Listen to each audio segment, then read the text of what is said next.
Senator Searpoy. Here. Fitzwater. Bean. Here. Bernsketter. Brown.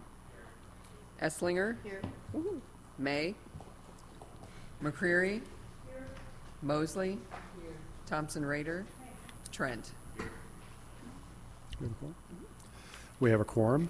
First thing I'd like to do is I'd like to make a motion. We go into executive session. Do I have a second? All in favor, please say aye. Aye. Opposed? The ayes appear to have it. The ayes do have it. We are in executive session. I now move that we bring Senate Bill 383 before the committee. Do I have a second? All in favor, please say aye. Aye. Opposed? The ayes appear to have it. The ayes do have it. 383, to remind everybody, was a bill presented, I think last week. Was it last week? Yeah, last week with Senator Gannon.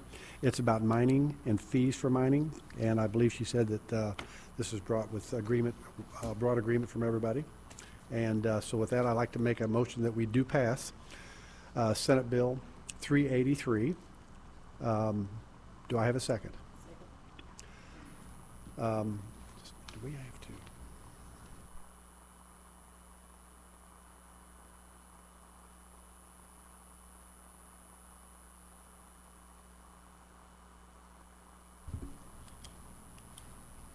Seeing none. Michelle, please call the roll. Senator Searpoy. Aye. Fitzwater. Bean. Bernsketter. Brown. Esslinger. May. McCreary. Mosley. Thompson Raider. Trent. Nine. By a vote of 9-0, we have voted to pass Senate Bill 383. I now move that we bring House Bill 461 before the committee. Do I have a second? All in favor, please say aye. Aye. Opposed? The ayes appear to have it. The ayes do have it. House Bill 461. First of all, I move that we do pass House Bill 461. Do I have a second? House Bill discussion. If you remember this was the one from Representative Riggs brought forward about the Broadband Council to build one to oversee the broadband deployment. Discussion. Seeing none. Please call the roll. Senator Searpoy. Aye. Fitzwater. Bean. Bernsketter. Brown. Esslinger. May.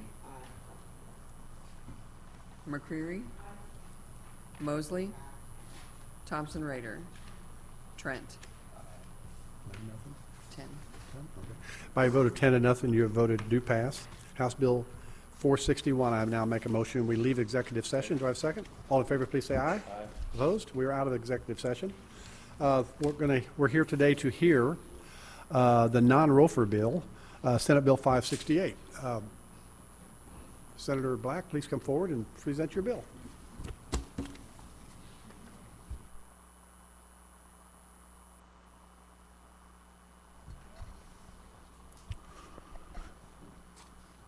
Good morning, Mr. Chairman, members of the committee. For the record, my name is Rusty Black, and I represent the 12th Senatorial District. Senate Bill 568 was written to protect Missouri landowners and farmers' property rights. This right is seen as a symbol of individual freedom and autonomy, as they allow individuals to make their own decisions about what to do with their property without interference from others, including the government. Senate Bill 568 will also allow the process and construction of these transmission lines to run more efficiently. Senate Bill 568 was filed because a new set of transmission projects that MISO recently approved across northern Missouri. In total, the lines are around 250 miles long. Senate Bill 568 would essentially assign these projects directly to Missouri IOUs, similar to many states in the Midwest. Out-of-state companies do not build lines to the same high standards. There are hidden costs associated with third-party development, and that out-of-state companies will not develop these projects in the same responsible manner.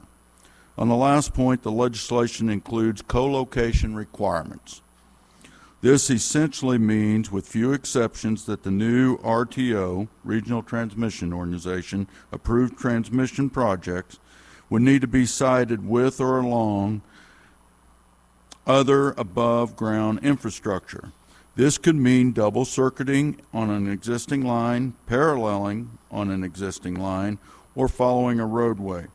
Some additions that were added to the Senate committee substitute include language that is similar to House Bill 1052, which would prohibit the use of eminent domain by electrical corporation for wind and solar, also requiring by March 31st, 2024, that the PSC adopt an agricultural impact mitigation agreement, which includes at a minimum landowner communication expectations with respect to transmission structure design and placement, wet weather construction and remediation practices, agricultural mitigation and restoration practices, construction-related tree and brush clearing, expectations concerning the use and restoration of field entrances and temporary roads, and best practices with respect to erosion prevention.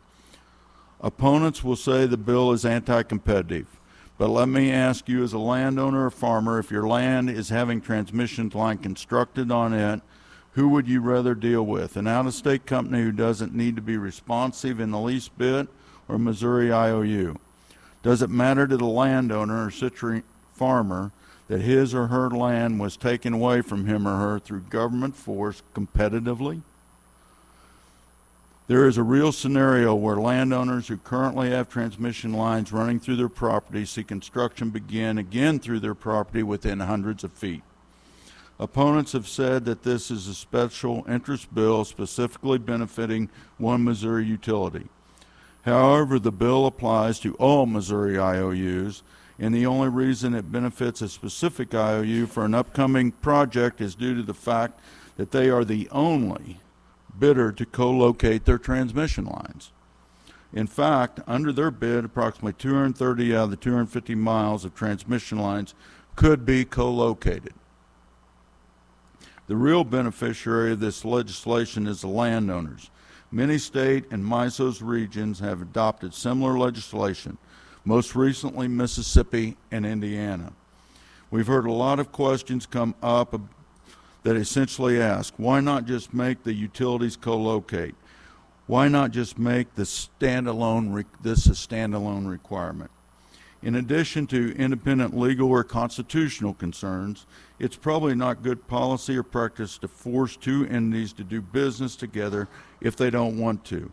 In this case, the co-ops own those easements, and the co-locating utility must earn the right to use them, build what the co-ops want, and maintain the way co-ops want them maintained. The co-op will have the lines on the new poles that are critical infrastructure to them, and the new line may have no direct benefit to the purpose of the co-op transmission needs. All of these are complicated issues that must be resolved in an equitable fashion for both the co-ops and co-locating utility, especially when it comes to the infrastructure that potentially is dangerous and that's so important to our state. Thank you for allowing me to present Senate Bill 568, Mr. Chairman. I'd be happy to answer any questions. Thank you. As you can tell behind me, this is the first time in 7 years I've had people really give a darn about what I was doing. I doubt that's true. Senator, I just want to make sure you're testifying on the sub that we have, right? Not necessarily. That is correct. Okay. How many people, first of all, does anybody have any questions for Senator Black? Seeing none. How many people want to testify in favor of this bill? How many opposed? Okay, that's not bad. The first person, please, coming to testify in favor, please come forward. Please leave your witness sheet and tell us who you are and begin when you're ready. Good morning, Mr. Chairman and committee. My name is Todd Hayes. I'm a landowner and farmer from Marion County, Northeast Missouri, and also serve as Vice President of Missouri Farm Bureau, but I'm here today on my own accord. I'd like to talk today in support of this legislation. The main aspect of the bill I would believe I'd like to address is co-location. We know that the transmission line is set to be built across northern Missouri, and that part is inevitable. My understanding is that there's been an agreement between Ameren and the co-ops to co-locate about 230 of the 250 miles of this line. But that only occurs if this legislation passes. If it does not pass, there's little or no incentive for the companies to co-locate, which means more landowners will be impacted by eminent domain. Should this bill pass, the landowners along this 230-mile co-located line would offer an additional easement. We would be paid at 150% of the fair market value of the land for new or expanded easements, and that's been established by House Bill 2005 that was passed last session. My own personal experience, co-location is not new to us in northern Missouri. About 2017, 2018, Ameren was trying to put a new line from Palmar, Missouri through Kurtzville, then up in Iowa. Really struggling to get easement from landowners. I had a meeting with some Northeast Power directors and managers, some other co-op managers, looking at ways to resolve that. They already had a power line, they had easement, and Northeast Power had lines going up through that area. They came to agreement with Ameren to use their easement and build new lines for the co-op, for Northeast Power. By doing that, Northeast Power was planning to have to replace a lot of that structure anyway within 5 to 6 years. So my understanding is that saved the Northeast Power approximately $40 million, which is also a savings to the rural co-ops, which is a savings to me and all the users of the rural co-ops. So I think that's a big part of what co-location can do as far as cost and helping better infrastructure and keeping costs down and not having the rate increases. Another thing is when we see new transmission lines going across farms, sometimes there's already lines there, but maybe they're taking a green area, they're going a different line. Well, the same farmer may have 2 different lines in different ends of the field going across his farm. So that restricts the use of aerial application, irrigation, pivot systems. It makes it rougher for farming. There's more chances of somebody making a mistake and hitting a pole because you got more poles. And my understanding is when they did the co-location on the Mark Twain line, they went from a 400-foot span to an 800-foot span. So they used taller poles. They had fewer poles out along the property lines or in the fields because they went for the larger span. So with that regard, I think there's benefits in that. Another thing real quickly is the co-ops do a great job of taking care of and honoring what they do. When they do a job, they make sure it's done right. I've had incidents where they had a storm come through. They had come on my property and repair one of their lines. They had to do it in the middle of the night. It was muddy. They used a bulldozer to pull a truck in, a service truck to work on the line. I was contacted the very next day and said, hey, go look at what we did. We want to make it right. What do you need? And I said, it's not going to take me much time to fix it. With a chisel plow, I can do that. He said, what do you want? What's it going to take? We're going to pay you. So I gave him a number, and he said, I'm going to double that. We're going to put gravel on this lot. We're going to, they want to go above and beyond to take care of the landowners, and I think that's something in rural Missouri people become accustomed to seeing when it's a local folks doing the job. The people live in those communities and take care of it. So with that, I encourage the support of that and how they do their job at the co-ops. So I ask your consideration that this impacts the farmers and ranchers and landowners, that if this should not cross the finish line. In addition, the co-location aspect I spoke about, this bill also contains many other provisions that protect landowners. With that, I ask for your support and be answering any questions this time. Any questions for this witness? Senator McCray. Good morning. So you're testifying on the version of the bill that's the substitute? Yes. Okay. So I'm trying to understand how, the Farm Bureau is an insurance company, so, you're a business as well. I'm trying to understand how you're okay with saying that when it comes to electricity that there can't be competition, because you're able, like as a Farm Bureau, as a business, you're able to find the best underwriters, you're able to go out there and find the best reinsurance companies, looking at fees and costs and that kind of thing. So I'm trying to understand how your business model at the Farm Bureau is different than what you're saying should relate to electricity. Okay, I'll try to answer that the best I can, Senator. Farm Bureau, we have the insurance companies, also have a member part of our organization, which is primarily rural and a lot of ag. So a lot of our big priority has always been property rights, protecting the landowners' properties. So I see this as a property rights issue. So if we can encourage a business model where companies work together using existing right-of-ways, or easements, I should say, it makes it more sense, it's more to do a better job of not having so much stuff going across farms. Everybody thinks the farms are big, wide open areas. We're just going to take a little spot over here, and somebody else wants a little spot over there. Pretty soon, our farm's covered up with lines and everything. Simply, the way I look at it is we don't see two major highways running a half a mile from one another parallel. Why would we want to see power lines running across the same farm or same section, going to, starting from point A to point B, but yet taking a different route? But yet they're going to, why can't they share what is already there, and people are accustomed to it, and create a better infrastructure? We know our infrastructure needs to be improved. Okay. I don't know if I answered your question or not, but I It think doesn't really. I'm just, so it sounds to me like in your mind, you're testifying on behalf of like the members of the Farm Bureau rather than the insurance company. Because Yeah, I would think I mean, that where you guys make your money, where the Farm Bureau makes their money through insurance, you do want to be able to have choices in the market so that you can have the best prices for your we're going to customers. see the best business model that can provide the best product and service to people and our members, and we believe that co-locating lines helps to do that. Okay, very good. Thank you.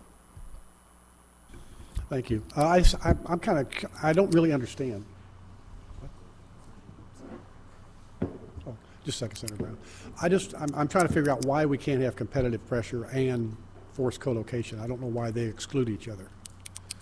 Why we can't have other companies besides IOUs doing construction projects and direct them to also co-locate. I'll try to answer that, Senator. I know we have somebody from Missouri Farm Bureau, probably better than me to answer that question. But I think when we encourage to have, if we have companies that are tied to through the regulations within the state of Missouri, that we can kind of hold our hands accountable to things as they're doing. If we had a lot of outside of the state we don't have a lot of oversight on some of what they're doing or after the fact. I think that's the reason why, in my mind, that's why we want to have the companies that are regulated by the state of Missouri to have an opportunity to bid on these things. Okay. Senator Brown? See, I'm just trying to think this through. I'm going to get your opinion. Don't you think that if forced to compete and bid on a contract, doesn't that in some way create incentive to co-locate because of the cost savings there? Then that would create the incentive by being able to offer a lower bid? Well, Senator, and from my understanding, in some cases, some of the companies say it's cheaper to go to greenfield, just a whole new line, just start all over. Ameren would maybe say that it costs them more to co-locate. We feel like long term it is better to co-locate because of the less restrictive on the farms and the ranchers, and get to do that. And then you got companies that are sharing poles, sharing the lines, or working together to maintain that, rather than having multiple companies out there on farms causing compaction and doing disruption on a lot of different things to the crops and fields. Do you know why in some cases it could be more expensive to co-locate? That I could not answer, sir. I don't know. I would assume maybe some of it's removing the old poles and old structures and things. Additional the cost of that would possibly be part of it, but for that I don't know exactly. That'd be somebody else to answer you. Okay. Just Senator Rader? Thompson? So I'm like the chairman, and I'm just trying to figure all this out. So are we talking about limiting, so does this bill limit who can do the construction? Like, we're limiting what company gets to bid on coming out and building? Do you want to answer that, Senator? Yeah, my head shaking yes. Be Missouri investor-owned utilities. So we're saying that only certain construction companies can come bid. Yes. Okay, thank you. Senator May? Good morning. I just want to get some clarity. So basically, right now, when you're talking about these, the electrical lines that are built, and you're talking about the co-oping, we're talking about electric co-ops and Ameren co-oping on those lines. Is that what we're talking about? That's example I used from my experience in Northeast Missouri. Yes, ma'am. Okay. And so are these lines already existing, or we have to build the towers? And in the example I stated with Mark Twain transmission line, it was a new structure that was built along the easement of an existing line, and then they took down the old line. So then the Ameren and Northeast Power shared the poles and had two separate lines on the same pole that was feeding the substations they both were trying to feed for electricity. Right. And so I guess, we have a farm. And so these power lines, they go all the way up, and then they run straight, across the plains. I call them plains because they're farmland, but they're vacant farmland. So if you have, is there a possibility that a company would not be able to use those existing power lines, but have to build other power lines, but then you'll be stuck with those existing structures there? In my understanding, if they're co-locating on a new line, co-locating on a new line, they're more likely going to do away with the old line. Okay. Would be my understanding, but there may be somebody in the room better to answer that question. Okay. I'm a farmer and just use electricity and know what it is for the electric co-ops in my two counties that I belong to. Okay. I understand the usage and how we get the power we get from Okay. Northeast Power, Northwest Power, and so on. Very good. Thank you. Other questions? Seeing none. Thank you, sir. Next witness in favor, please come forward.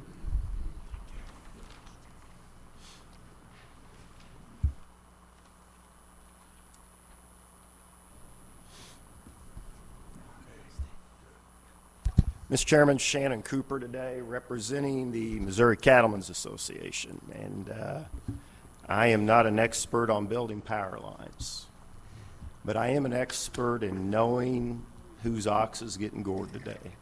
And for years, the members of the Cattlemen's Association have had to, against our will, accept these lines coming across our property.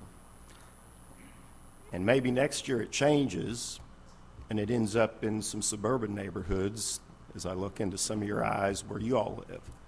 And it's your homes that they're taking. Or maybe it's in our urban areas, and suddenly that power line needs to have a new substation, and it's your home they're going to take.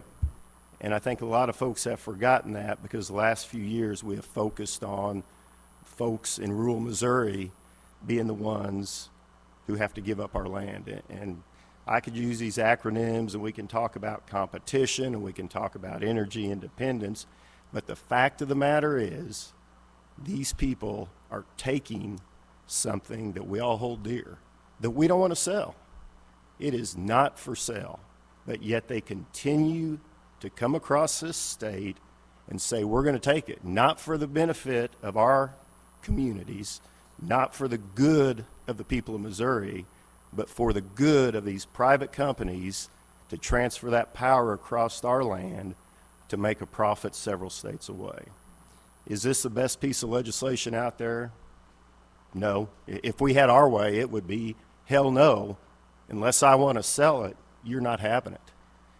And until you're in that position, I don't think you realize how offensive these projects are. And I could go on, and I look at Senator Bean, and we can talk about generations and how hard they work to keep these farms going. But the fact of the matter is, if this is going to happen and we have no control, the least you can do is create public policy to allow us to work with the devils we know instead of the devils we don't know. For years, Missouri landowners have had a great relationship with the co-ops because we know that they're bringing that power to our friends and neighbor in the least intrusive manner possible. And that's what we're asking today, that we let our investor-owned utilities here in the state of Missouri be the ones to help us make those decisions, so that if they already have an easement, then we use that easement. Because I can tell you, if we want to talk about the lowest bid isn't the best bid. And if it costs a little more to co-locate, but that keeps those towers and those poles out of Senator Bean's crop fields or out of my pastures so that I don't have to mow around it and be intruded upon, you can't put a price on that. And I hope that everybody on this committee will put themselves in the position that Senator Black and his constituents are now. And you never forget, they're taking something from us that we don't want to sell. And if we've got to give it up, then there ought to be some protections so that we can work with folks who have a good relationship with us, who are good community partners, not folks that are going to come in here, throw up a line as quick and as cheap and as fast as they can, and then move right on down the road. And with that, Mr. Chairman, I'll be happy to try and answer any questions you might have. Senator Thompson Raider.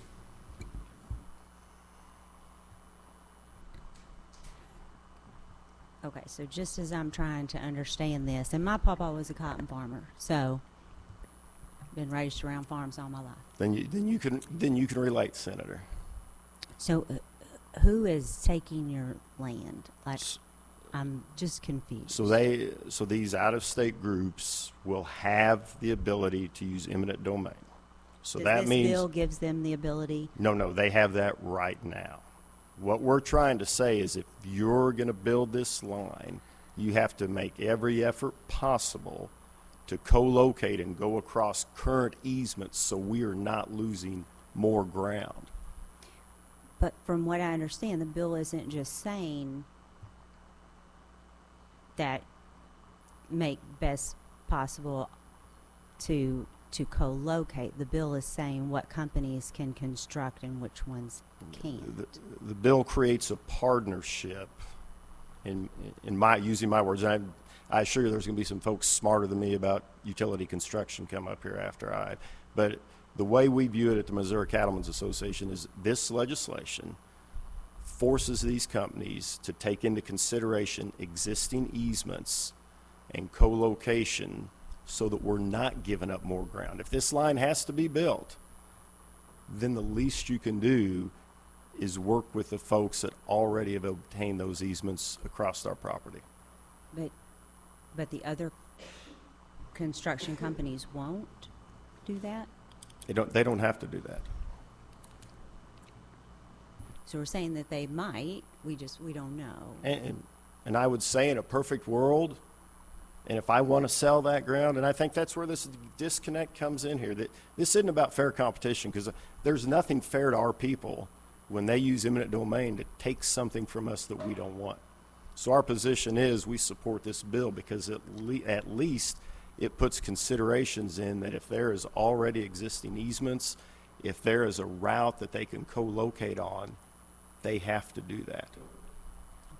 Okay. Thank you, Mr. Chairman. Other questions? Senator Esselman. Just clarifying, so we're talking about some out-of-state people coming in and bidding on these projects, and so is the company that is currently going to be using, you mentioned co-ops, is the company that would actually do the work, are they out-of-state or are they in-state? It would all depend. I mean, when they open up this bid, there's numerous folks, and I'm sure those numbers will be out before this hearing's over, who are approved to bid on these. And obviously, our in-state utilities companies like Ameren and Evergy also have the ability to bid on those. The issue we have as landowners is that, number one, you're taking something we don't want to give you. If you're going to do that, why are we not looking at every option available, which this bill reflects, to make sure that more of our ground is not taken from us? Okay, so there would be out-of-state, I mean, that's just the way. Without a doubt, yes. Sure. And then I was curious, with the, there is a payout for landowners, right? I mean, is that in this is that language in this bill? I'm sorry, Senator, I didn't hear. A payout for land, I mean, what, you would be paying the landowners. Oh, no yeah, matter what. they'll pay an easement, but, and Oh, I know, Senator I know. Beans is nodding his head. I don't give a hoot and heck if it's $10 million. It's mine, and if I don't want to sell it, I shouldn't have to. Well, I agree with you, and as you know, I also have a nice farm I'm going to hand over to my kids. Right. So I don't want, somebody You coming. don't want that out there. Absolutely. Just curious. Thank you. Thank you. Senator Bean. So everybody heard me talk a lot about this last year. Just to clarify, to try to help people, I've got a transmission line that runs through my field. We can go and talk about everything that, from having to farm around it to the birds that destroy my crop that sit on the lines. We can talk about all that. But what we're saying is, and just to help everybody understand, what this would allow is, instead of another transmission line going in right beside it, which is going to be more of a pain, using the same line. Exactly. Or existing poles. Use the existing easement and the existing structure whenever possible.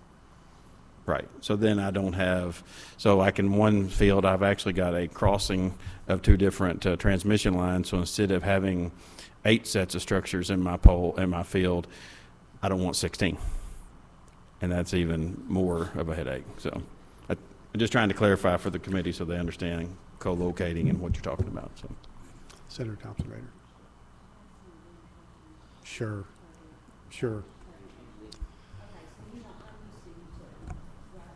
Right. Mm-hmm.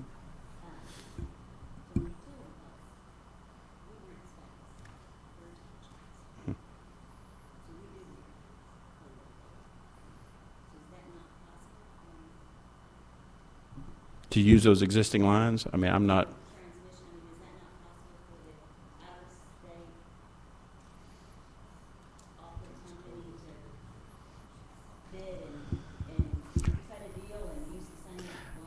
It is. I'm just trying to describe the situation. All I want everybody to understand is when co-locating, so when I have poles through my field, just remember what I deal with. I deal with, first of all, I got to farm around it. I got to deal with all that. So.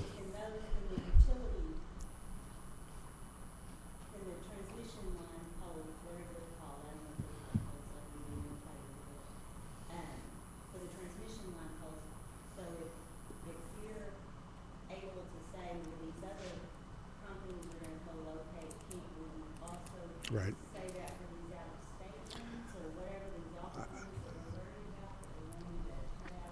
Yeah. Senator Thompson-Rader, let me stop this. Are we done with Shannon? Shannon, thank you. Is anybody speaking from the industry? Maybe we get some questions answered from the industry. Mm-hmm.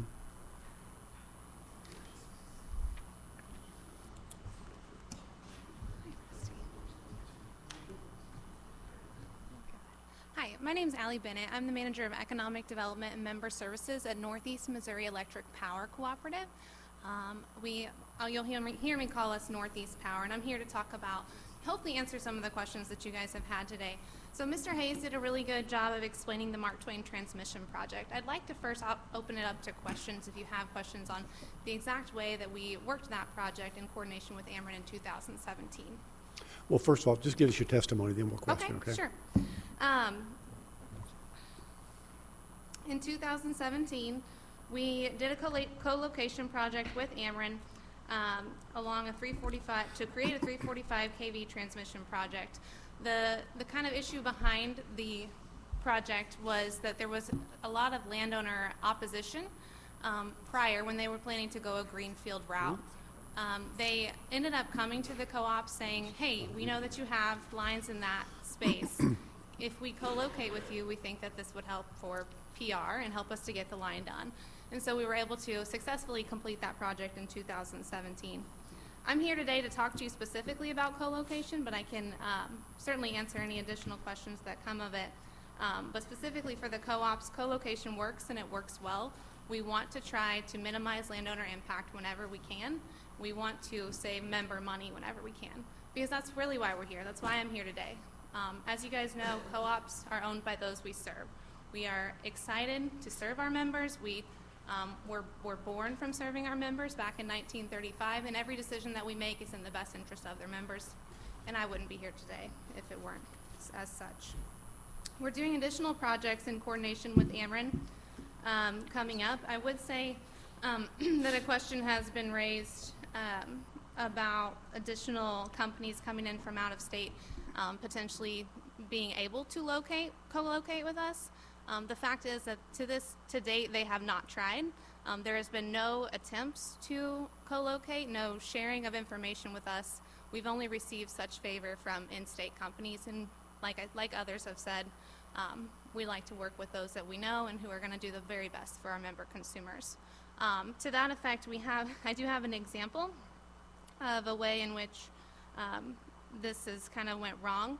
We were working on a co-location project, and unbeknownst to us, an out-of-state company sent letters to landowners, which made landowners really confused because they did know that their local co-op is working on a project for the same exact project in the region and is planning to work with Ameren, but then letters came out to landowners saying, looking at it, a greenfield route. It's pretty insulting to landowners when they know their local co-op is already doing the very best that they can and working with who they know and who they want to work with to make the best decisions for their money and for their property. I think that's pretty much all I have, and I would be happy to take questions. So the line you're talking about that you did, it was 345. What did they add to it? It was 161. We upgraded it to 345. Okay, so you kept your 161 on there and they put a 345 with it? Accurate. Okay, so they had to replace the entire pole, they had to replace the entire run. Say that again? They had to replace the run and transfer your service over and Correct. add the additional service? Yes. Okay. And so when we're talking about co-ops, we're not talking about service lines, we're talking about transmission lines. Accurate. So, yeah, that only makes sense, but I'm still not clear why we can't open this up to competitive construction and still mandate co-location. So, as I mentioned, I am only speaking in favor of the co-location provision, but what I understand of the rest of the bill is that it restricts the out-of-state company's right to use eminent domain, but not still bid. So they can still bid. It is still a completely competitive But process. it's probably not practical, they'll get it, but they'll be doing the subcontracting work for the people that do get it, so the same companies will still be there effectively. Say that again. These out-of-state, these evil out-of-state companies will still be bidding or probably bidding as a subcontractor, getting part of the work, and they'll still be doing the work, they just won't have the overall job. Potentially, but I'm not sure. You'll have to ask Ameren their relationship. Okay. So earlier, it was said that 230 of 250 miles are co-located for this run that's doing now. This could be. So why wouldn't that be? Why wouldn't they do that? Is it more expensive to transfer existing service and rebuild power poles than it is just greenfields? Is that the problem? Absolutely. Okay, it seems to me that's easy enough to fix without all this other stuff. But anyway, okay, thank you. Any other questions? Senator May. So let me just ask this question. So we're asking competitive companies basically they're competitively bidding, they're competitive against each other, outstate, in-state, or whatever. And we're asking them to use or share an easement of something that's owned by a co-op or somebody else. Yes. Okay. And so we don't have any guarantees that will take place because that's a negotiation process between two competitive entities. Am I correct? Certainly. So the co-ops and the investor-owned would have to come to an agreement that makes the most sense for the consumers and the member owners. Okay. And so that process gets what I call basically more convoluted if there's not an existing relationship there. Yes, correct. Okay. It gets more complicated. That's all. Thank you. Thank you. Good question. Other questions? See none. Sorry, Senator Brown. In your opinion, does the co-location generally increase or decrease the cost of a project? Decrease. Decrease? So wouldn't that in itself give the local companies an advantage in any kind of bid?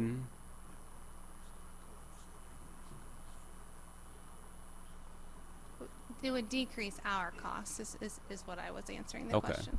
I So- misunderstood. Okay, so you said decrease? It's going to decrease the cost that we would pay for right-of-way that we would eventually have to upgrade anyway, saving our members money. Okay. I'm having trouble understanding how out-of-state companies would be able to come in and underbid the companies that have the ability to co-locate and utilize those things that are already there. But I don't think the bid's all about the dollars. I think it's about landowner impact and what makes the most sense for our rural communities. I feel like I didn't answer your question.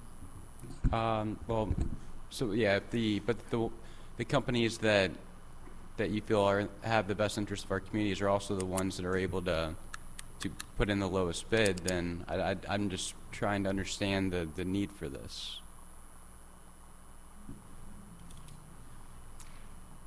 we'll let Ameren take that one. Okay. One last question. This I may need to ask somebody else, but it says in here the co-location stuff to the greatest extent practical. What does that mean? Who To the- determines that? The two companies that are working together to make an agreement would determine the best opportunities for the members based on the constraints of the land and what works. Okay. Thank you. Any questions? Seeing none. Thanks. Next in favor, please come forward.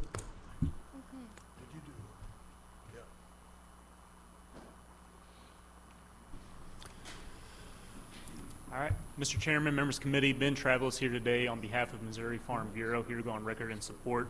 You did hear from our Vice President, Todd Hayes. Again, he is here on his own accord today. I do want to talk through a few different pieces as to why our organization now supports this legislation. We do obviously support the co-location aspect of this legislation when that calls for appropriate landowner compensation. So as established by House Bill 2005, passed in the last legislative session, landowners are to be paid 150% of fair market value, and this legislation upholds that. Another aspect that we also like about this legislation, though, that has not been discussed yet today is solar and wind condemnation authority.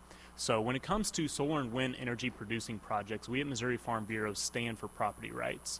If a landowner wants to engage in a contractual agreement to put solar on their property, we believe that is their prerogative to do so. However, currently there is a loophole in state statute in which once you build solar or wind energy producing structures, you are by definition an electrical plant. Therefore, you have condemnation authority.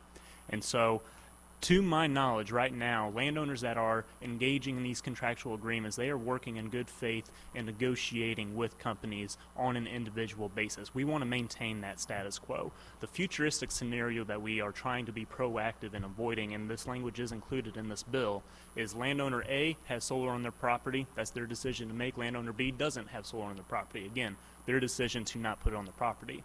But because of that condemnation loophole that currently exists in state statute, the futuristic scenario that we're trying to avoid is ensuring that that solar is not expanded onto landowner B without their consent, therefore taking away their right to choose. And so that's the intent of that legislative language that is included in this bill. Also, it's been talked about a little bit, another aspect of this bill that we do find favorable from a landowner perspective is the agriculture impact mitigation agreements. The whole premise and idea behind ag impact mitigation agreements, knowing full well that these projects, regardless of the type of structure, are going to have a physical impact on that land. And the inherent value of farmland is its farmability. And so the ag impact mitigation agreements creates a framework between the company and the respective landowner to have as little impact on that land's farmability as possible, and to the best extent possible return that land to pre-construction conditions and on the maintenance going forward. So we do view that as favorable. Also, the other thing that we find favorable with this legislation is it calls, obviously again, from a landowner's perspective, they never want to be in a condemnation authority situation. They never want to be faced with eminent domain. Obviously, eminent domain exists as a powerful last resort tool. What this legislation calls for is it limits eminent domain to ensure that out-of-state for-profit companies do not have condemnation authority. So with those reasons, that is why we are in support of this legislation. Now, I know there's been quite a few questions that have been asked. Would be more than happy to try to answer those questions that have been proposed. Yes, Senator. Has any solar or wind companies tried to use eminent domain in Missouri? Not to my knowledge. Again, this is proactive. Again, just because that statutory loophole currently exists, we just want to make sure that we're maintaining the status quo to ensure those companies continue to work with individual landowners in good faith and negotiate on a case-by-case basis. Questions for this witness? Seeing none, thank you very much. Next in favor, please come forward.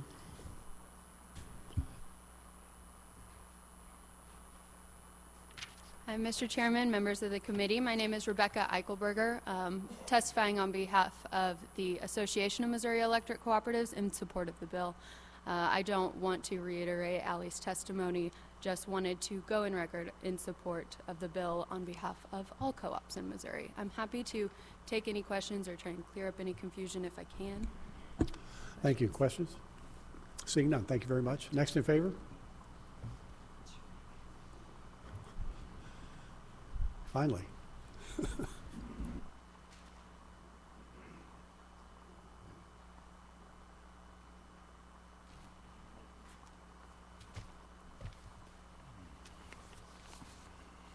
There's handouts being distributed.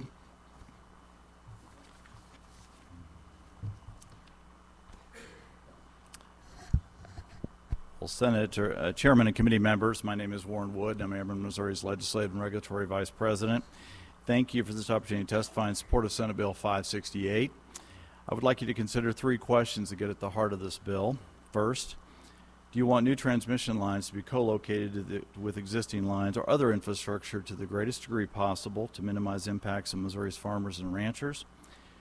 Do you want Missouri suppliers of goods and services to have the greatest opportunity to receive the economic development benefits of these new transmission projects? And do you want Missouri workers to have the greatest opportunity to be the constructors of these new transmission projects? If you've answered these questions with a yes, the bill is important to you.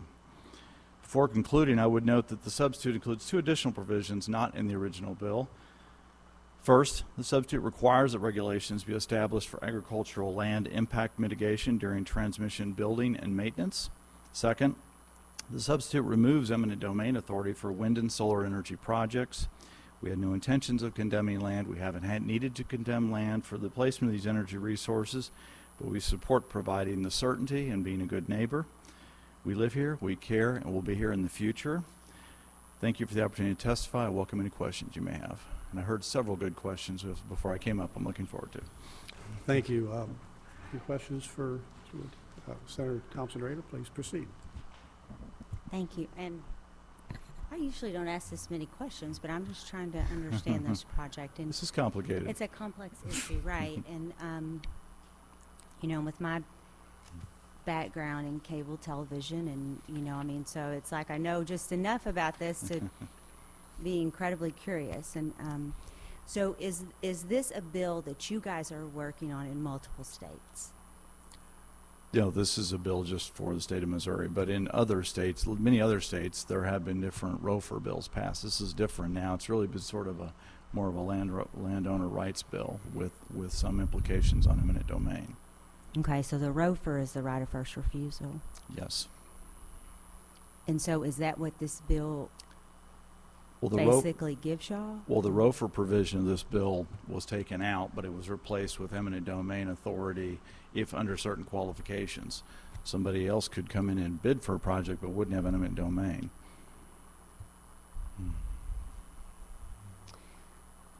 Okay,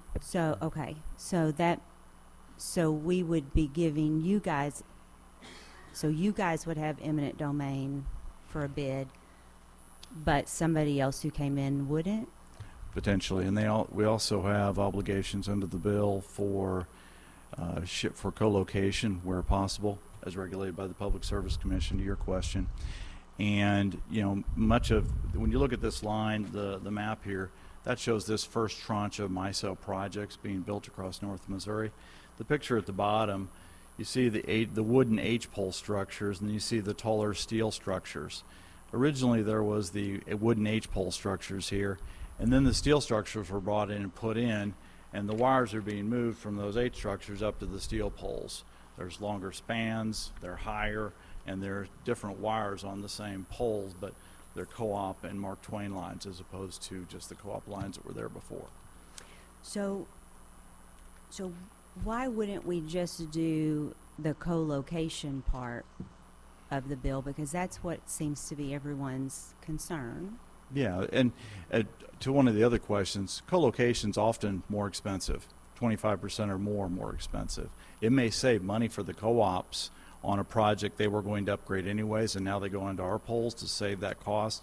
But on our side, the poles are significantly more expensive, taller, steel, greater spans, bigger foundations. It's a longer route likely than a greenfield route might have been. So to your first question, why don't we co-locate it? Why don't you mandate co-location? And actually most of what you see on co-location is actually with the co-ops, not with us. But when you look at this, we oppose mandated co-location. I mean, these are, you want to do this with somebody who's a trusted, known entity. You have a long-term relationship, but basically in each other's business on really important infrastructure. And you don't share a car with somebody you don't know or trust. You don't share, I moved into duplex years ago and I didn't know my neighbor. I wish I had. It's that kind of thing. It's a trusted. But with contracts, and I'm so sorry for interrupting Go you. ahead. But like with our, with our pole attachment contracts in the cable industry, I mean, you're having a contract and you're listing all the requirements that you have to do and all the things that you can't do and all the things that you're going to get sued for if you, break the contract. So, I mean, wouldn't that be the same thing? And I can't speak for the co-ops and munis. I can speak for Ameren. We don't support a mandated co-location without the ability to better understand and trust and know who we're working with long term. Okay, thank you. Thank you, Mr. Chairman. Let me ask you something. Looking at this map, whoever gets these contracts are going to own these lines. They get revenue from them, right? Yep. Long term. So does that mean the bid will be for an entire section? Or how much will this be cut up when it's bid out? You mean the project? The physical line. The physical line. Well, it's mine. If we were to win this, or or Evergy, or I mean, is there 10 bids across the state, or is it all one bid? It's my understanding it's one bid, but I'll look at somebody who knows this very well. Correct. 2 bids? 2 bids. Oh, okay. Okay. So when you make the bid, however many megawatts is going across that, you get a little bit of each one of those, right? The company that owns it, the company that actually builds it will own that line and get reoccurring revenue for the entire life of the line, I assume. Through the FERC process, Right. and then there's transfer into Missouri's regulatory process, but it starts at the FERC process. So this will be 2 bids then, so it'll be many, many miles on each bid. And so, okay, I was just curious how much they cut that up. All right, thank you. Any other questions? I get last question, competition. Could I hit a point on that before Sure, I sit down? sure. Okay, very quick. Well, and this is really critical, and this was the whole discussion of ROFR before the bill changed, okay? I look at the opposition on the competition side. I view it as a disingenuous argument. Let me back up and say why. So if you are an out-of-state operator, if you are Ameren, Missouri, if you are the electric co-ops, if you're a muni, we all are looking at, we're all general contractors. We don't have a group of people with the trucks that can go build these poles right now and hang this project up, put the lines up. We all are careful to compare proposals from engineering services contractors, potential suppliers, materials, and construction providers. And many of the competitors in other states that would come in would be putting out all the same kind of bids. We squeeze the savings out of the project up front, just like everybody else does, to try to bring the project cost down. Some of the differences are, under this, we have a better likelihood of co-locating. We also have the opportunity to keep the quality standards where we think they need to be, and we have a better ability to focus on Missouri suppliers and Missouri workers to build them. I'll ask you again, what is greatest extent practical? That's why it says in here about the co-location, the greatest. Who makes that determination? Well, some of it is designated by the type of corridor you have and what transmission lines and poles are already there. Like this one, greatest degree practical, Mark Twain was a great example of having a very high practical capability to share, put on common poles and go down. To the degree you already have fully loaded transmission towers, and then you may need to go next to it as opposed to sharing the direct infrastructure. So, and that's part of the certificate of convenience necessity of the commission you have to go through. Okay, And so farm owners could come in and say, this isn't to the greatest degree possible, we're objecting to this. We think they should do this instead. So the PSC would be the ultimate decider of that? Yep. Okay, thank you. Any other questions? Senator Brown. So there's one thing I'm trying to reconcile, and that's that didn't Ameren testify against bills in other states that would reduce competition, saying that competition resulted in cost savings between 25 and 60%? Yes, and let me go find that, okay? And I'm glad you bring it up, and as a witness in a lot of cases, you always love having testimony read back to you. So let me explain that a little bit, okay? So, yes, it was a letter in 2016 from the Senior Vice President of Transmission for Ameren at that time in 2016 in a proceeding in Kansas. It was about 5 years after the Federal Energy Regulatory Commission passed FERC Order 1000. There were a lot of different utilities exploring the business opportunity and the ability to work outside of their jurisdiction on these transmission projects. There hadn't been a lot of big projects built at that time for the pros and cons to come out. Looking at it now, there have been some major projects. We haven't seen the sort of success in the competition bringing down the price or keeping the quality that we would have wanted to see in those projects. In fact, when the bill was heard in the House, Mark Spitzer was a commissioner on Federal Energy Regulatory Commission at the time, said that the bill has not worked as proceeded, as planned, and I would agree with that. So I would say our thinking on that has evolved, and we are now in support of this legislation. It's not ROFR, as many other states have passed it, but it does provide some of the landowner protections. Okay, thank you. Other questions? Seeing none, thank you, Warren. Next in favor, please come forward. You must be quick. Thank you, Mr. Chairman. Elizabeth Smith, Missouri Public Utility Alliance. We represent municipal utilities. While there is no direct impact to municipal utilities at this time of this bill, we do support it. We may have partnerships in the future to which this measure applies, and we support co-location when possible, as well as support of Missouri companies employing Missouri workers. I'll be happy to take any questions. Thank you. Any questions for Elizabeth? Thank you very much. Next in favor?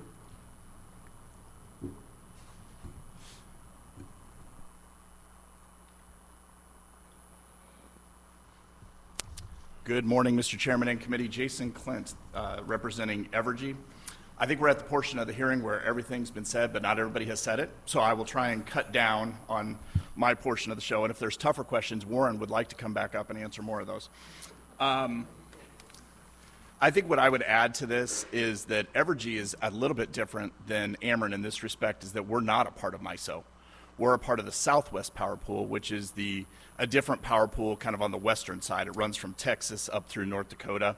And it's probably important to note that in our RTO, that SPP, most of our neighbors have some sort of protection for incumbent utilities from Nebraska, Oklahoma, Texas, North Dakota, Iowa, Minnesota, Montana. Kansas has a ROFR as a bill right now that they are looking at. So this isn't unusual. And the reason that we find ourselves in this situation, back to Senator Brown's question, was Order 1000, which is not the order that allowed them to kill all the Jedis, but Order 1000 that came out from the federal government. That's what actually changed the law. Remember that the law was different until the federal government was the one that came in and said, no, we know better, which we've heard before. We're going to change how this is done.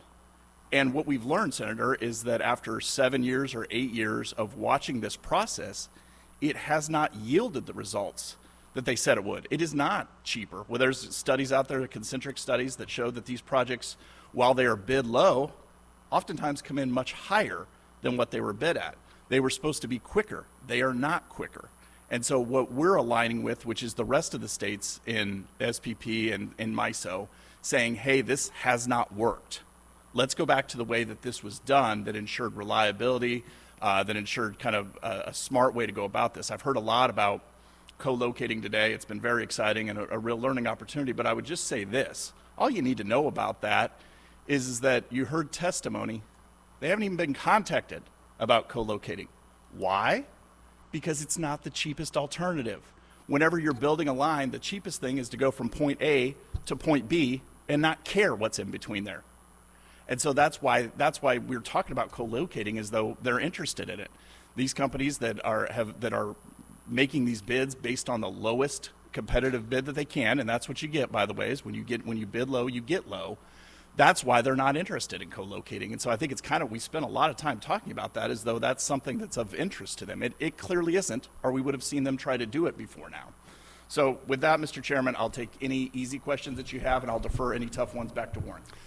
Other than the line that was talked about earlier, the one they put in recently, Mark Twain or whatever it's called, has there been a lot of transmission lines run across the state in the last 10 years? I can't speak, I can only speak to the Evergy service territory. So again, we're different. MISO has a plan in which they are bringing quite a bit of transmission. There is no such plan in the SPP. So for us, this is not something that is as prevalent as we see maybe in Missouri. But I think you're going to see more transmission as you bring on renewable projects. But looking back, this is why this is coming to a head now, because of the solar and wind that we're trying to. I think you're starting to see more projects out there. And as we've had 7 and 8 years of experience where we've seen how Some landowners have been treated by. That's, when you say 7 or 8 years, that's nationwide. That's right. Since Order 1000 came into being, we've kind of seen that this results in the lowest bid, and the lowest bid is A to B. And there's a lot less. We as utilities are regulated by the PSC. We have oversight now. If we mess something up, we're going to hear about it. They know whose throat to choke on this, and they have a very quick way of doing that.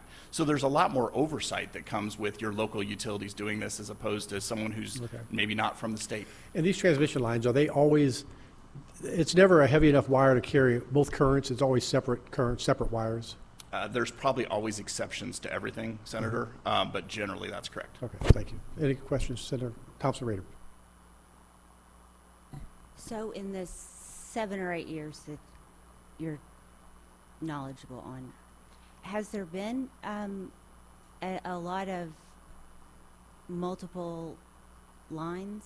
We're starting to see, we're just starting to see that. And probably what's different, and this gets into RTO's operations, but what's happening now is we're seeing that notice to construct coming down from MISO or from SPP that is constructing that line. And we're seeing more and more transmission. I think previous to this, there have certainly been lines. We have one that's being built in Kansas right now that has become a real hot button issue over there with landowners. So we've certainly seen a lot of examples. I think because it would be a double line. They actually bid it as a single circuit, and then came back and they had to double circuit, which means they bid one thing and had to build another. But I mean, there's already a transmission line going through the property, and now a new one is being built. No, they're building a new one, and it's coming from our Wolf Creek, which is our nuclear station, and they're building it over to the Missouri line. And the reason it's become, I think what you're asking is, why has it become a hot button topic? No. I'm just wondering. So one of the things that we've been hearing about on the need for forcing the co-locating is because of the land being taken from the farmers and having multiple lines going through, and we all know that one line is problematic enough. Yep. So then you talk about having, another one running through there, but have we seen that happen? Oh, yeah. Again, I go back to the cheapest option is A to B. And that's what surprises me, because in cable, the cheapest option is to do pole attachments, to do a pole attachment contract and cut a deal and run your lines. Well, keep in mind that a utility easement is a little bit different than phone and cable. I mean, it's 25 foot wide, where you've got poles and lines going through there. So depending on the size, I don't know if it's always able. But again, I go back to, this really isn't about this isn't about that. What it's been about is A to B is the cheapest. And when you bid that, what we're seeing in every state is when these projects are bid out, the reason they're being awarded is generally because it is the lowest bid. That's fine, but whenever you get a low bid, what you get are minimum standards, and you get the cheapest way to do it. The cheapest way isn't always the best way. Right. Okay. Thank you. Thank you, Mr. Chairman. Any other questions? Senator Mack. So in your experience, let me just ask this question, because I know we're having this conversation, and I don't want to be insensitive to the landowners and what they have to do when these lines are crossing their property, because they do have to make some adjustments depending on the location of where the line is. So like water irrigation systems, you know how the farmers, when they water their land, they're running the water irrigation system. What people don't understand is you can't cross that pole part. It's like I have to start it going up to the pole and then figure out how to go on the other side if it's running through. I don't know if anybody have seen those, how you water the farmland and it's going across the land.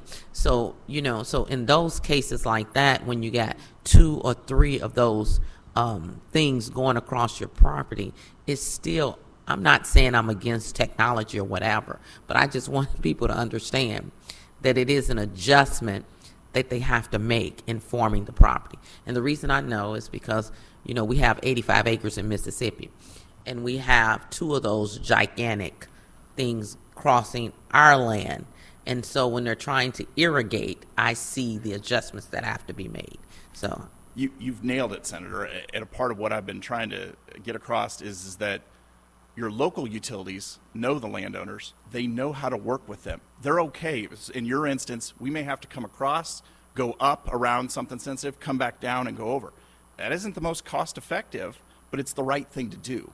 And your local utilities are going to be the ones that are going to do the best job of working with those landowners to do those types of things. That is not what we're, I mean, you're going to hear some folks behind me tell you that that's exactly what, that is not what they're doing. They're going to A to B. They're doing the least cost, or they're doing the most cost effective thing. And again, just because it's the most cost effective, that doesn't mean it's always the right way to do it. Any other questions? Seeing none, thank you. How many people want to still testify in favor? Okay, we're about done. Come on.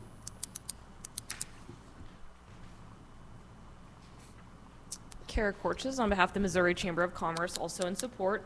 You know, we are not always on the same side as our agricultural friends in eminent domain fights, but what we have continued to hear from them is we want to make sure that we have the least impact to our ag lands for farmability, also just for the vistas as well, and so we appreciate this about it.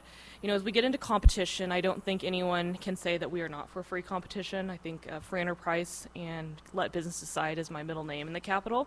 But we do believe that our in-state utilities are going to be placing competitive bids. They are heavily regulated.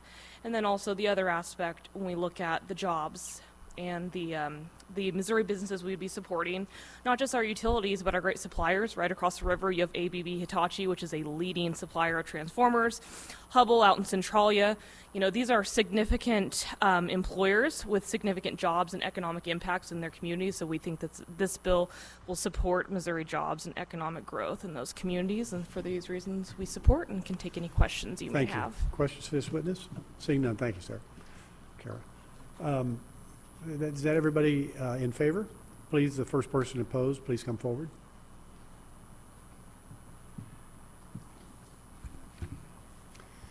Leave your witness form, tell us who you are, and proceed. No, homework.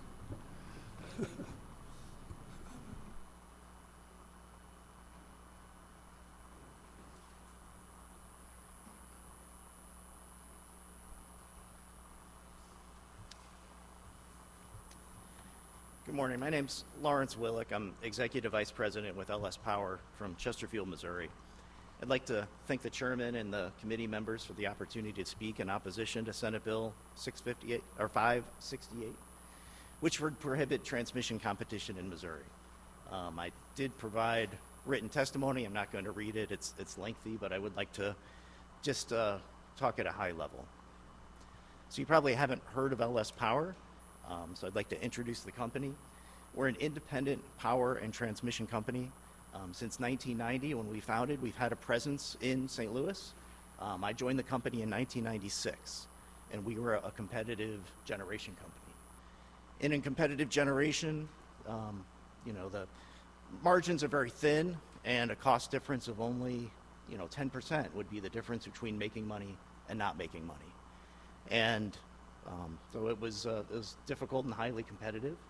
And since 2008, I've been part of building a successful competitive transmission business.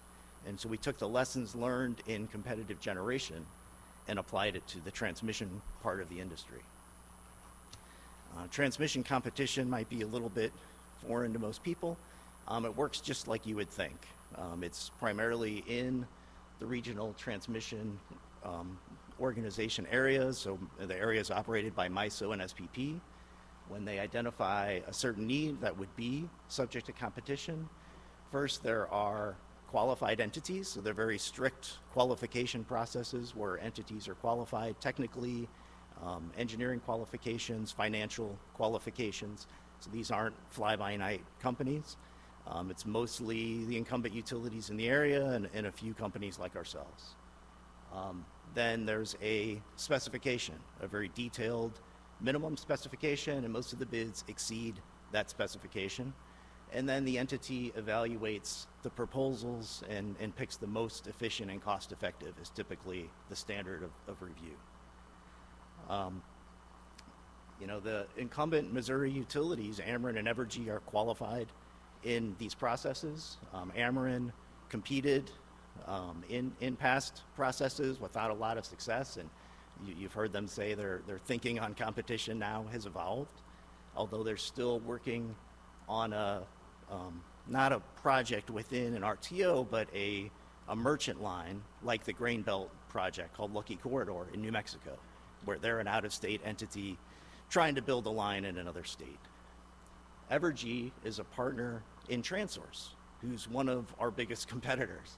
TransSource has competed. They've won several projects. They've done projects in West Virginia, in Maryland, in Pennsylvania. They're still competing. They're bidding in the ongoing process that's in Indiana. So while Evergy also disparages new entrants like us, they're a new entrant in many other markets. So in this competitive transmission marketplace, in order to be successful, incumbent utilities do have a lot of natural advantages. They're the home team. And so out of state, and well, we're a Missouri company, but new entrants have to find advantages in order to win these processes. So one of the advantages might be cost containment. A typical utility under cost of service regulation doesn't really have cost containment. They just have PSC review, but the PSC can't see all of the gold plating in their designs. They can't see all the cost overruns. If there's something that comes up and there needs to be a change order or something to resolve that problem, the perverse incentive is to spend more as long as it's prudent and they can get recovered. And with a cost cap, we have to control our costs. We have that incentive aligned with ratepayers to keep the cost down. Another advantage we have to try to find is not just in the capital cost, but in the annual costs. So in the case of our Duff to Coleman project, we provided a cost of capital that's 25% less than the incumbent at the time. So it's the same thing as if getting a mortgage at, say, 6% or a mortgage at 4.5%. That's 25% lower, and that's savings in the annual cost of ratepayers every year over the life of the project. So even if the capital cost is the same, there's a chance for competition to provide savings to ratepayers. Of course, the regulated monopolies aren't excited about the requirement to have to compete. They said a lot of things about companies like mine that were, don't build the same quality project, the least cost isn't the best. We do build to the same industry standards, the same reliability standards, and we have a very strong track record of success. So on our track record, we've won 12 competitive projects around the country. California, Nevada, Indiana, Kentucky, New York, Maine, New Jersey, and Delaware. And all of the work, all of the permitting, all of the operations of those projects are out of our office in Chesterfield, Missouri. So transmission competition has led to good, high-paying jobs in Missouri. And of these 12 projects, 5 of them are completed and operating. The other 7 are still in various stages of permitting and construction. But the 5 that were completed were all on schedule. They were all less than our cost cap. So we have not ever tried to pass any cost overruns or cost increases on to ratepayers. So the savings of competition are real, and they're also provided without sacrificing reliability.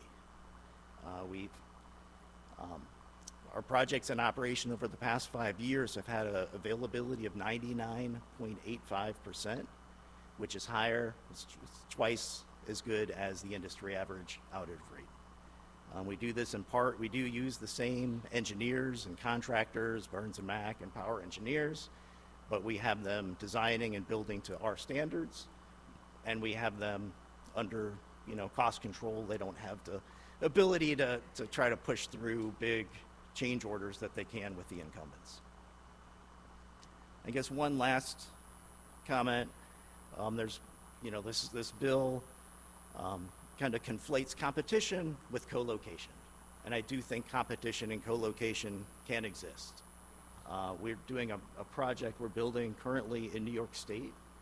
And there the state decided that what made the most sense was to remove lines in existing rights-of-way and rebuild within the same rights-of-way. So that was defined in the competitive process by the state. All bidders had equal access to the incumbent rights-of-way. All bidders were able to then put forth proposals, and the most effective and cost-effective solution was chosen. So really, in closing, we just want a chance to compete. Passage of Senate Bill 568 would interfere with 2 pending requests for proposal that have been discussed, and by writing a perpetual monopoly into state law and prohibiting transmission competition in Missouri, it harms competitive transmission companies like mine and also harms Missouri ratepayers. Thank you. Happy to take questions. So today, you have a you have a transmission company. You had a generation company. You've kind of migrated into transmission now. In Missouri, you've placed transmission lines in Missouri. We don't have any. There haven't been any competitive processes in Missouri. So you haven't done that the here. one Wolf Creek to Blackberry we weren't selected. Okay. So you've never. Do you in other states? Do you have the powers to condemn property? In the states where we operate, we do. With the incumbent, with the IOU that you're working with, or the utility you're working with? We're or? the utility. For example, in Texas, we have a utility cross Texas transmission. We about 250 miles. We went to get certificates of public convenience and necessity from the Public Utility Commission. In each case, we're able to reach settlement with all of the intervening landowners on a route that was acceptable to all of those landowners. Then we built the project, place it in service, and operate it. Okay. So we're the utility. Okay. And so in the future, I keep hearing about the qualities and different cost overruns. Who has overall responsibility going forward for if MISO's putting these in? They're one giving out the bids. Are they not having the responsibility of making sure things are done properly and cost concerns are controlled? They would review in terms of the technical specifications, but then whoever would be selected would get their recovery at FERC. It's under the Federal Energy Regulatory Commission. So even if Ameren were to build it, it would go in their FERC rates, and they would get recovery. So the review of the cost would be in So the that. PSC wouldn't be in that flow, it'd be the FERC, the federal? That's right. The rates wouldn't be in front of the PSC. Okay. Thank you. Any questions for this witness? Any other? Senator Essener. Just briefly, how many employees do you have that are Missouri employees? We have about 50 people in St. Louis. 50? Thank you. Very much. Thank you. Next in opposition, please come forward.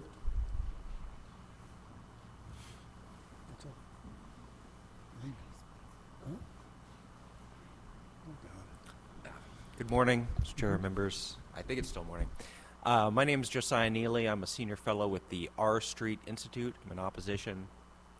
R Street, we're a nationwide nonprofit research organization, think tank in the colloquial, and we work on a lot of energy and electricity issues, and we favor competition. So we are in opposition to this bill because of the restrictions that it puts on competition. Competition, obviously, I think we all have we see the advantages of it. One big advantage, of course, is cost savings. There's a lot of research that has looked specifically at competitive bidding in electric transmission that's found that competition ends up saving about 20 to 30% as compared to non-competitive projects. At R Street, we recently did a study looking specifically just at this MISO tranche that was approved last year, about $10 billion worth of projects, first of what is anticipated to be maybe up to $100 billion worth of projects in the coming year. And our finding was, just looking at the Missouri section of that projects, is that competition could be the difference of between 50 million and 150 million in cost savings for all those projects if you had total competition versus not total competition, or total competition versus status quo, I guess. There was a prior witness made reference to a concentric study, which is often cited to show that no, actually competition doesn't save money. That concentric study does not actually do an apples-to-apples comparison. It doesn't try and compare costs of competitive projects versus non-competitive projects. It looks at a handful of competitive projects and says, well, there are these additional costs that weren't in the original bid. That happens. It obviously happens if a utility gets a bid too. Cost overruns are a fact of life sometimes. but there's really no reason to conclude that there aren't significant cost savings. Certainly, competition, I think most of the prior testimony is focused on the co-location issue, although the bill doesn't actually mandate co-location. But certainly co-location and competitive bidding, those can coexist. It doesn't seem like any reason to limit competition and get the savings that you would get from that. One other final thing that I would note is there has been a lot of litigation related to this issue in other states. The Iowa Supreme Court just recently enjoined the Iowa ROFR law. I believe the decision called it crony capitalism, something like that. The Fifth Circuit recently had a scathing opinion about the Texas ROFR law, limiting competition there. There has been a decision in Minnesota upholding the law, their version of the law there. So, you know, there's a lot of legal doubt there, but that is something that I think the members of the committee should take into account. Other states, just this year, you know, similar legislation was defeated in Montana, in Kansas, in Oklahoma. I think the author of the bill ended up withdrawing it because he said, as I learn more about it, I don't think this is actually good for our state. So our view is competition is good, saves consumers money. There's a lot of these projects coming down the pike. It's going to be a real impact, and co-location issues can be worked out in some other way. I don't think that you need to do this in order to deal with that. So that's my testimony. Happy to answer any questions. Thank you for your testimony. Any questions to this witness? Seeing none. Thank you very much. Next in opposition, please come forward. Make sure you leave a witness form and let us know who you are. Mr. Chairman, members of the committee, my name is Ryan Johnson. I am here today on behalf of Americans for Prosperity, Missouri.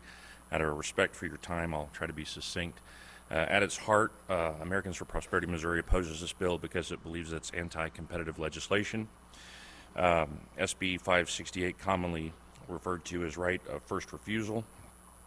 We believe that will create barriers to entry, increase costs for families and businesses, as well as eliminates the benefits of free market competition.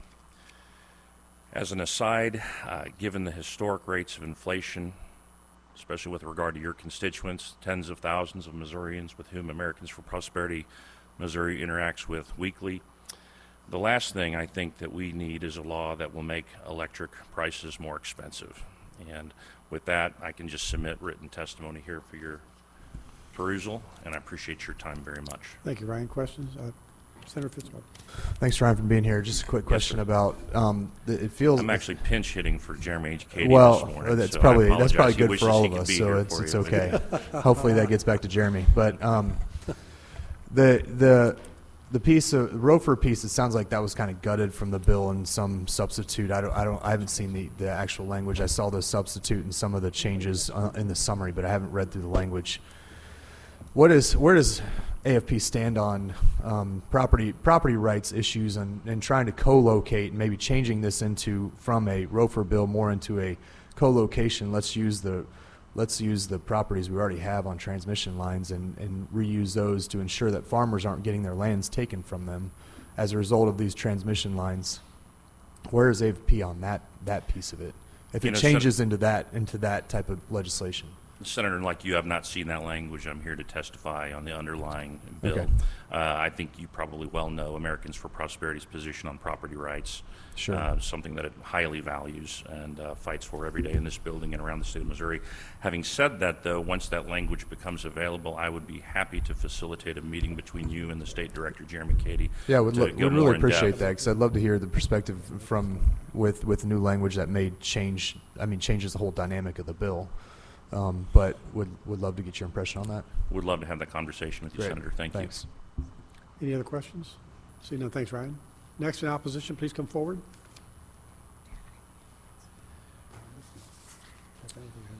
Mr. Chairman, members of the committee, thank you. My name is Kevin Gunn. I'm with NextEra Energy Resources, but in a previous life, I was also chairman of the Missouri Public Service Commission. I also, in that capacity, I served on the Regional State Committee for the Southwest Power Pool, and then when I was a consultant, I did work for MISO. So I'm familiar with the process, and I'm happy to answer questions. I'd just like to bring up a couple A couple of issues very quickly. First of all, if this was just a co-location bill, we'd be having a completely different conversation, but it's not. Because of the other provisions, especially the condemnation provisions that limit it to essentially investor-owned utilities, incumbents in the state, it's really a backdoor right of first refusal bill, which would only, from a practical standpoint, allow incumbent utilities to bid on these projects.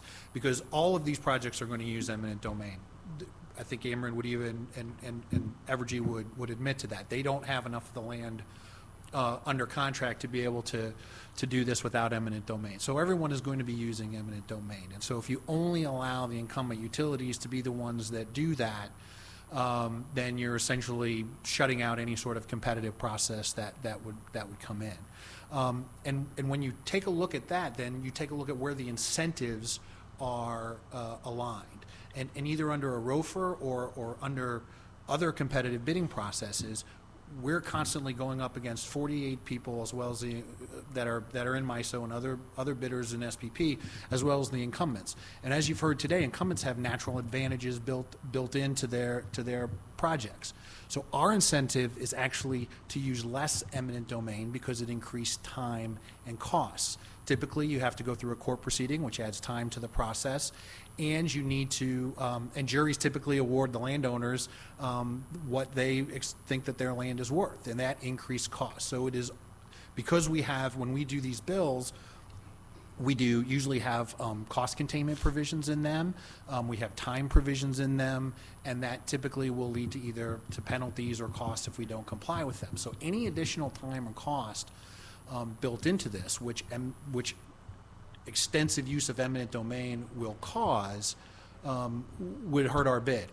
And then we would not, if we're not on time and on budget, we're not going to win the next project or the next project. If there are no constraints over, and you're only giving authority to the incumbents, they're not under those same time and budget constraints. They're awarded the next project, or they're the only ones that can bid on that next project no matter what. So they don't have the same built-in incentives that we do. And then finally, I do want to point out again that the Fifth Circuit, it's slightly problematic to say that you're only doing this to support Missouri companies, because the Dormant Commerce Clause, as found in the First Circuit decision, said that you can't unduly burden or discriminate against out-of-state companies. That case, just from a procedural standpoint, will be given, the Supreme Court's going to decide whether to take that case probably within a matter of weeks or in a matter of months. So you will have direction from the Supreme Court as to whether ROFRs are unconstitutional broadly, or whether there is a path to allow ROFRs in the state. So you're going to get that direction from the Supreme Court within, if they take the case, it'll be within 12, 18 months, however long the case is. If they don't, you'll have it relatively quickly. So you could go through all of this, the consternation of voting on this bill, and when we would be getting direction from the courts on whether or not you can enact legislation to that either discriminates or unduly burdens out-of-state companies, whether that's proper. Co-location in and of itself is not necessarily a terrible concept. It does add costs, as you heard, about 25%, because you're limited on your ability to where the route can go.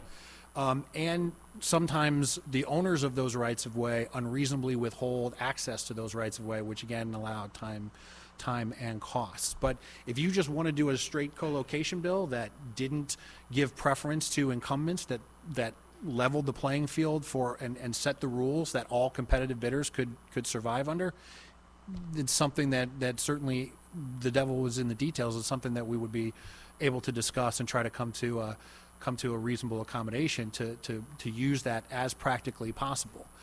Remember, some of these costs too, when you not only get paid from the FERC tariff, but if an incumbent does it, you also, that transmission line will also go into rate base as you're determining, and that will be passed along directly to the consumers in the service territory of the incumbents.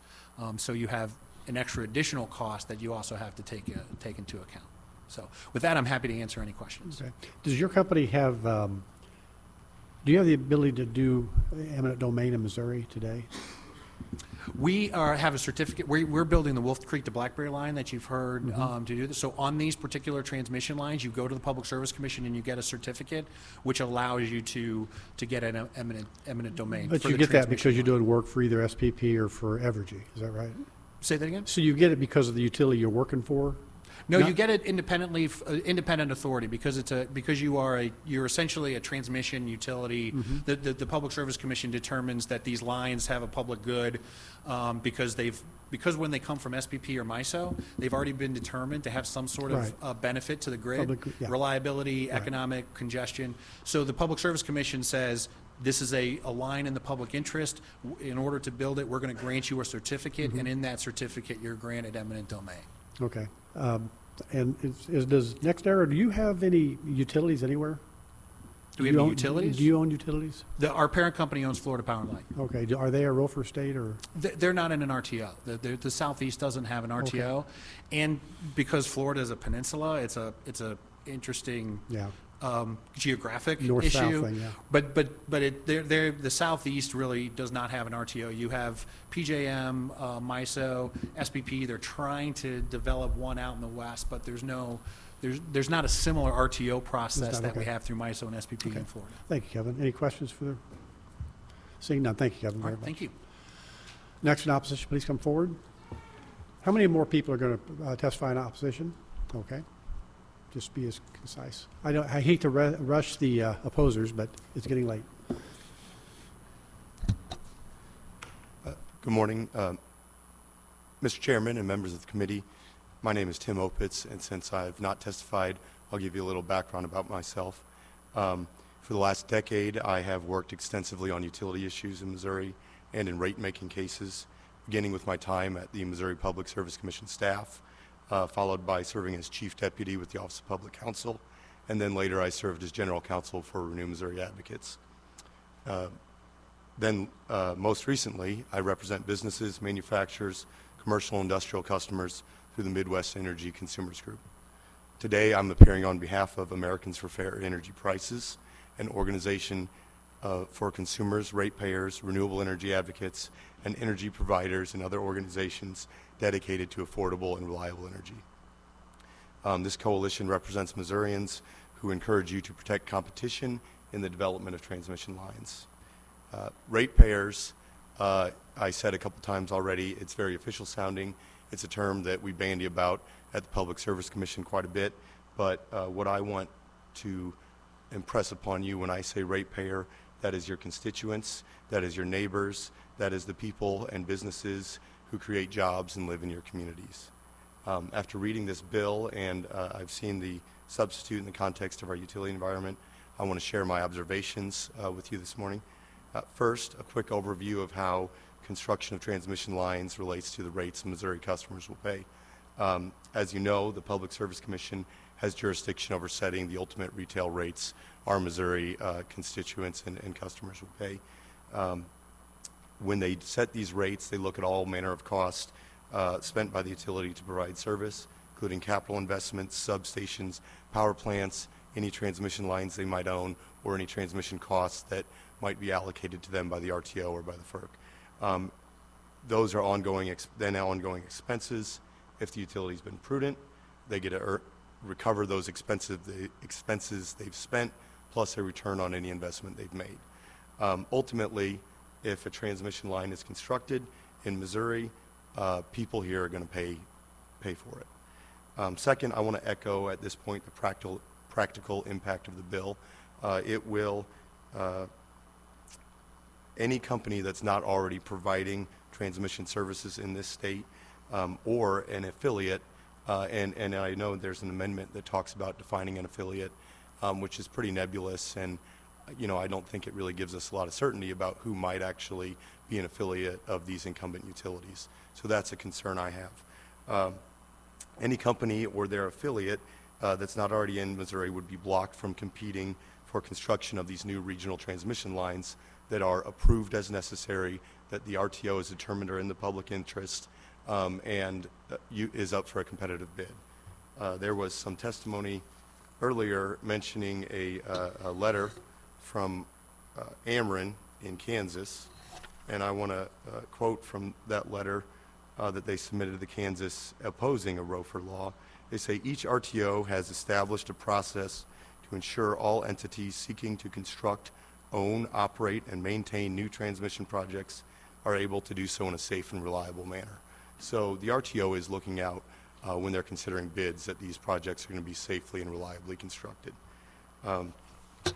Third, this legislature, I believe, knows that the policy of competition is a great thing. We have legislation mentioning competitive bids in recent legislation related to water ISRIS and the gas ISRIS. If you're not familiar, those are riders, line items that appear on customer bills. And this is a good approach for projects related to distribution of the utility service where the incumbent utility has a monopoly to perform these tasks. But right now, there isn't a monopoly for transmission projects, at least not yet, right? SB568 in its filed form will end that outside competition. And, you know, it's my view that you shouldn't change courts on competition for what will be one of the largest cost impacts moving forward for our electric utilities. Fourth, just to give you a little detail, when I say the largest cost impacts, it was mentioned a little bit earlier in broad terms, but I want to go into a little more detail. For just one RTO, the Mid-Continent Independent System Operator, Inc., or MISO, which primarily covers in Missouri, the Ameren, Missouri side of the state. In MISO alone, it's got a long-range transmission planning process that has several tranches of investment. Tranche 1 is for MISO North and Central Subregion, which includes Ameren's areas of Missouri. That was approved last July, estimated cost of $10.4 billion. Tranche 2 will also be for that North Central region and is currently under study. It's expected to have a total price tag of as much as $30 billion and will likely be sent to the MISO Board of Directors for approval in July 2024. MISO has said when it's all said and done, the total amount for its long-range transmission planning process will be as much as $100 billion. A competitive bid process where all qualified transmission builders are allowed to bid on a project will assure the lowest cost to construct a project being considered.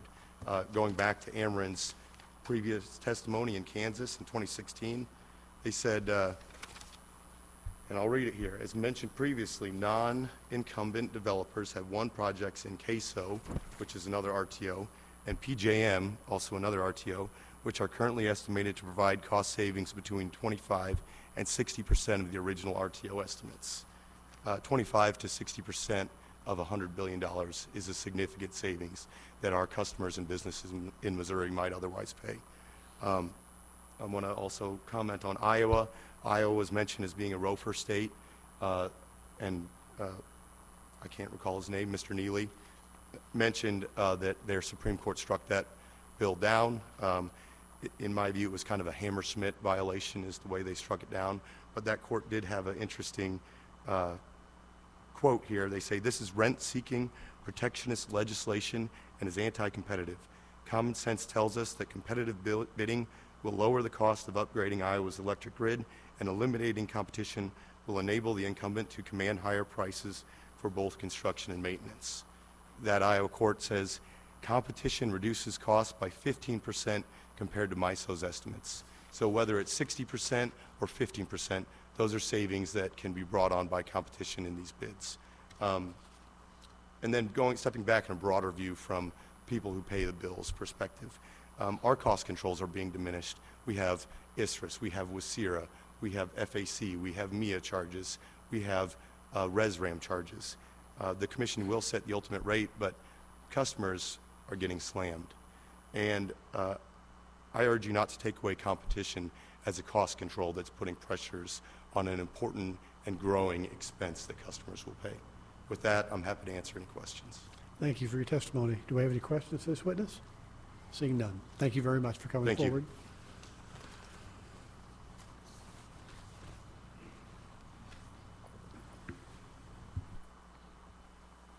Thank you, Mr. Chairman, members of the committee. Sean Rhodes, registered lobbyist for Coastal Energy FMC out of Willow Springs.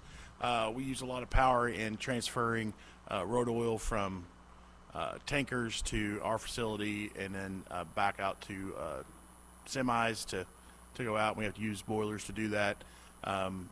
we believe the fair and competitive bids what keep our costs low. Would be interested to see that happen. So, Thank you. Any questions for this witness? Seeing none. thank you. Thank you. Next, please come forward. What time is it?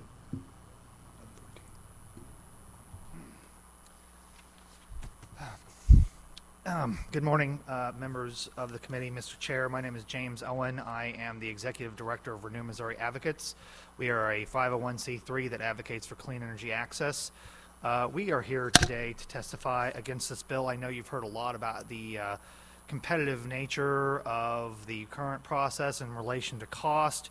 We would like to talk a little bit about the relative matters of how competition deals with reliability. Right now, one of the biggest challenges that we face as a country is that we have energy sources, not just renewables, but energy sources in areas where people don't live, and having to deliver that power to people where people do live. And we don't have the transmission structure to do that right now. We are woefully inadequate with that.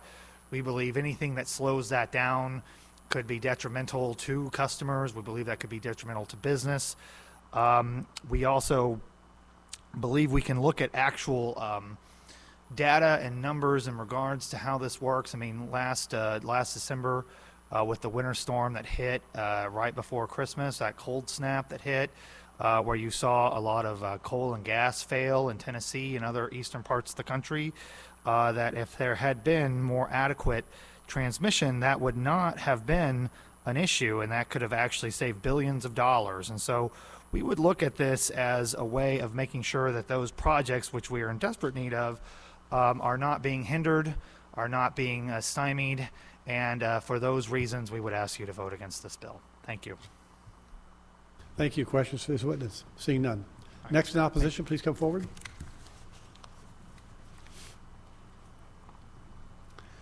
Let me remind you to leave your witness form if you would.